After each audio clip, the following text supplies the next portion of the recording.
네, 안녕하세요. 머니스나이퍼입니다. 오늘 영상은 브라질 국채에 투자를 하고 계시는 분들 모두 소리 질러라는 제목으로 영상을 준비해봤는데요. 오늘 이 브라질 국채 관련돼서 신규 투자 전략도 소개를 해드리려고 합니다. 먼저 브라질 국채 투자하신 분들 지금 잠깐 댄스 한번 하시고 시작을 하시죠. 네, 삼바 춤이 절로 나오는 그런 상황이라고 할 수 있네요.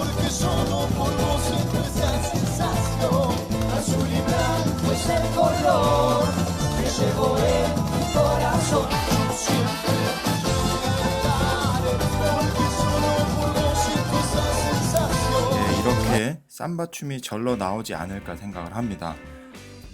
지금 현재 상황에서는 다른 투자처, 다른 시장에 대해서는 그렇게 재미있는 시장은 별로 없습니다. 그런데 유독 지금 브라질 채권에 투자하셨던 분들 또는 브라질 지수에 투자하셨던 분들은 굉장히 지금 현재 기분이 좋은 상황이라고 할 수 있는데요. 지금 말 그대로 브라질 하면 삼바가 떠오르는데 이 삼바 춤이 절로 쳐지는 그런 상황이 아닐까 생각합니다. 먼저 이렇게 되었던 이유들을 한번 살펴보면은 다른 것보다 저희가 이제 브라질 채권 투자를 하면은 두 가지 포인트가 있는데요. 하나는 채권 가격이 변하고 또 하나는 환율 변동인데 지금 채권의 수익률이 엄청납니다. 지금 브라질 채권 수익률이 7.39%로 채권 가격으로 따져보면은 엄청난 지금 프리미엄이 붙어있는 상황이죠. 액면이자 10%가 지금 7.39% 수준으로 엄청난 지금 프리미엄이 붙어서 거래가 되고 있는 상황입니다. 그만큼 브라질에 대한 채권이 인기가 올라갔다고 볼 수가 있고요. 지금 헤아라 달러 환율 같은 경우도 3.82 수준으로 고점 대비해서 많이 안정을 찾아가고 있습니다. 그래서 브라질 헤아라 가치도 이전 대비해서 좀 이제 가치도 올라가고 있고 그러다 보니까 지금 원 헤아라 환율도 이렇게 점차적으로 상승을 하고 있는 상황이라고 볼 수가 있습니다. 그래서 작년 9월 기준으로 최초 매수했던 채권을 보시면은 제가 9월 7일자 최초 매수했던 채권이 2,300만 원에 투자했었는데 지금 매입 금액은 2,190만 원으로 나오는 거는 이제 수수료라든지 그리고 기간 경과분 이자를 제외했기 때문에 2,300만 원을 투자를 했지만 이제 실 채권 매수액은 2,190만 원으로 한 2,200만 원 수준이 되는 겁니다. 그래서 이제 네트로 지금까지 이렇게 살펴보시면은 처음 매수를 하고 3번 받은 이자가 182,640원으로 3번 이자를 받고요. 그리고 204,703원으로 6번의 이자를 받아서 총 이자 수령액이 175만 753원 175만 753원 이자를 받았기 때문에 채권 현재 평가 금액과 이자 수령액 모두 포함을 하면은 총 3,590만 7,740원이 됩니다. 그러면은 이게 수익률로 따져보니까 56.12%의 수익률이 달성됐습니다. 그러니까 이게 지금 브라질 채권에 투자하셨던 분들은 절로 지금 춤이 쳐지지 않나 생각을 합니다. 그래서 지금 9월 7일에 최소 매수했었던 이 채권은 이제 매도를 할 생각인데요. 앞으로 지금 더 많은 채권을 가지고 있지만 최초 매수했었던 금액은 매도를 할 생각입니다. 오늘은 그 이유와 앞으로 이제 이 채권에 대한 전략 이런 거를 제가 생각하고 있고 제가 가지고 있는 전략에 대해서 해드리려고 합니다. 먼저 브라질에 대한 현안이라고 하면은 저희가 브라질 채권 투자했을 때 두 가지 포인트가 있다고 제가 말씀을 드렸는데 첫 번째가 연금 개혁이었고 두 번째가 공기업 민영화. 이 두 개가 지금 투트랙으로 같이 이루어지고 있는 상황입니다. 그 중에서도 연금 개혁안이 가장 중요한 사안이고요. 그리고 공기업 민영화도 여기에 못지않게끔 중요한 이벤트로 지금 생각을 하시면 되는데 대부분의 사람들이 가장 무게를 두고 있는 부분은 아무래도 연금 개혁에 있죠. 그런데 이게 7월 4일 새벽, 그럼 7월 4일자에 한국 기준 새벽 시간으로 브라질에서 연금 개혁안에서 표결이 됐다는 게 뭐냐면은 나온 뉴스가 여기 보시면은 이렇게 뉴스가 나왔죠. 4월 현재 개혁안 두고 표결이 찬성 36표, 반대 13표로 통과가 되었다. 이거는 특별위에서 앞으로 하원과 상원에서 어떤 기준의 연금 개혁안이 이제 투표로 이루어질 건지 그 안이 이번에 통과가 되었습니다. 그러니까 연금 개혁에 대한 부분이 허들이 1, 2, 3, 4, 4개의 허들이 있다고 하면은 지금은 약 2.5 정도의 허들을 넘어섰다고 보실 수가 있어요. 그러니까 50% 수준 조금 넘어가는 수준에서 지금 이렇게 장애물이 넘어가고 앞으로 한 45% 정도의 장애물이 남아있다. 가장 중요한 거는 이제 하원에서 이제 승인을 받고 통과가 되는 부분인데 이제는 그 직전에 하원과 상원에서 어떤 기준으로 지금 보시면은 연금 수령에 대한 연령이라든지 그리고 근속연수에 대한 기간이 확정이 되었죠. 남성 65세 그리고 근속기간 20년, 그리고 여성 같은 경우는 62세 그리고 15년을 기준으로 한다는 게 이제 골자로 투표가 이루어질 것입니다. 그리고 또 하나 브라질 국채를 투자하시는 분들은 앞으로 어디에 관심 있게 보셔야 되면은 브라질 그 연금 개혁도 연금 개혁이지만 공기업 민영, 그리고 또 하나 바로 기준금리입니다. 브라질 채권을 제가 최초 매수했었던 가장 큰 이유는 브라질의 기준금리가 당초 2017년 기준으로 보면은 10% 정도 수준이었는데 이게 계속적으로 지금 기준금리를 낮추겠다라고 브라질 정부에서 기준을 세웠었죠. 그래서 지금은 6.5% 수준에서 기준금리가 머물러 있는데 이게 아마도 6%나 5.5% 수준으로 떨어뜨릴 가능성이 굉장히 높습니다.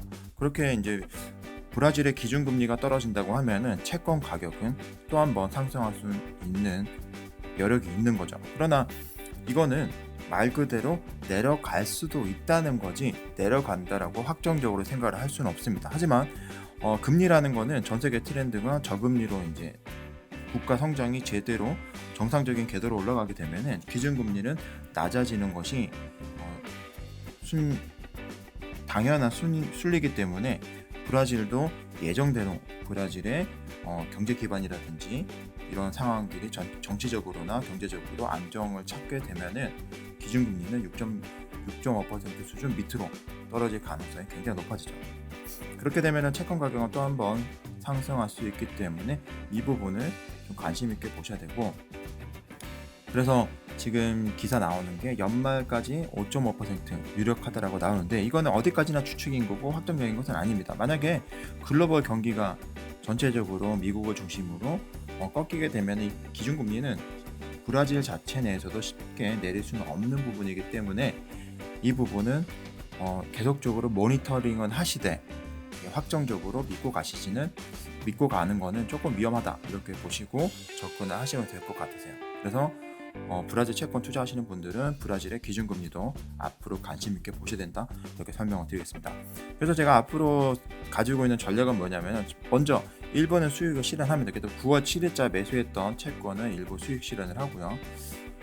그런데 제가 이렇게 수익 실현하는 이유 중에 하나가 제가 올렸던 영상 중에서 제가 개인적으로는 굉장히 공을 많이 들여서 만든 영상이 있어요. 지금 보시면은 2004년부터 2018년도까지 이머징 마켓 수익률 추이를 나타냈던 영상이 하나가 있고, 또 하나는 이제 상품에 대한 시장별로 수익률 변화, 그러니까 MSCI 중에서 이머징 마켓이라든지 디벨롭드 마켓 또는 S&P 500, 금이라든지 오일이라든지 커머디티라든지 이런 자산군별로 수익률 변화 추이를 나타내는 영상, 이렇게 두 가지 영상이 있는데 꼭 한번 보세요. 여기서 보시면은 브라질도 마찬가지지만 브라질이라든지 특히 이머징 마켓에서는 어떤 시장 자체가 2년을 넘어서 3년 이상의 계속적으로 수익을 가져가는 경우는 거의 없고요. 그리고 한번 급등했으면 반드시 다음 해에서는 좀 조정을 받는 게 통상적인 흐름입니다. 그렇기 때문에 브라질에서는 지금 단기적으로 굉장히 높은 수익률을 안겨주고 있기 때문에 이제는 서서히 수익을 실현하는 것을 저는 이제 전략적으로 가져가게 되고요. 그러면은 이렇게 나오는 돈은 어떻게 하냐? 저는 이제 중국과 인도 그리고 러시아 지수에 투자를 할 생각인데, 그리고 현금 보유 비율을 좀 많이 가져갈 생각입니다. 근데 러시아 같은 경우는 이전부터 제가 들어가고 싶었는데 지금은 러시아가 많이 올라왔어요. 지금 그 러시아 지수 자체가 굉장히 많이 올라간 상황이거든요.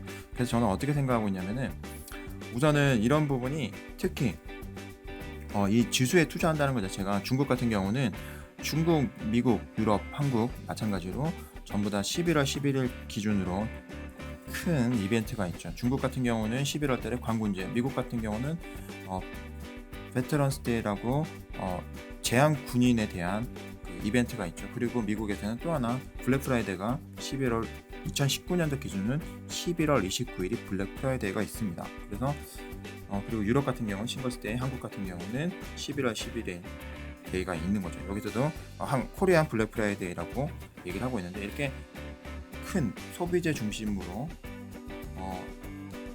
주가를 끌어올릴 수 있는 이벤트가 하나 남겨두고 있는 상황이기 때문에 중국에 대한 투자를 하게 되는 거고, 그런데 왜 미국이나 유럽이나 한국에 대해서는 투자하지 않느냐? 그럼 미국이나 한국 같은 경우는 개별 종목 중심으로 제가 접근을 한다고 말씀을 드렸던 거고, 유럽 같은 경우는 지속적으로 전성장이라든지 중국이나 미국이나 이런 쌍방향의 시장을 뺏기는 그런 상황을 두고 있기 때문에 개인적으로는 유럽에 대한 매력을 많이 못 느끼고 있습니다. 그래서 지금 중국 중심으로 지수에는 투자를 할 생각이고요. 그리고 현금을 보유할 텐데, 그러면은 이거를 이제 제가 생각하는 부분은 중국과 인도 거기에 조금 일정 부분 투자를 하고 현금과 일부 국채에 대해서 투자를 할 생각인데요.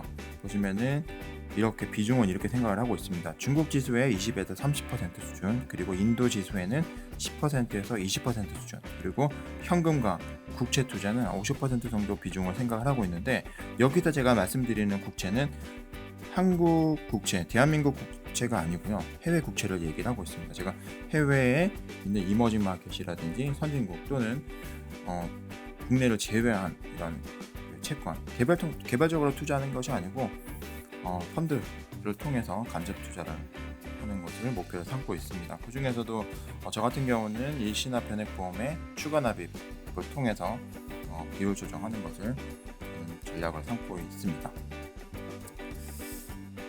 이 하단의 전략과 관련된 부분은 제가 별도 영상을 통해서 기회가 되면은 조금 더 자세히 소개를 해드리려고 합니다. 왜냐하면 지금 이 영상은 브라질 국채에 투자하시는 분들을 위해서 제가 브라질 소식 중심으로 안내를 드리는 영상이기 때문에 오늘 여기 브라질 국채 매도하고 나서 이후에 제가 가지고 있는 투자 방향, 전략 어떻게 세우고 있는지 간단하게 소개를 시켜드렸습니다. 그래서 오늘 준비한 영상은 여기까지고요. 이 영상이 마음에 드시면은 좋아요, 그리고 새로운 소식을 받고자 하시면은 구독을 부탁드리겠습니다. 머니 스나이퍼였습니다.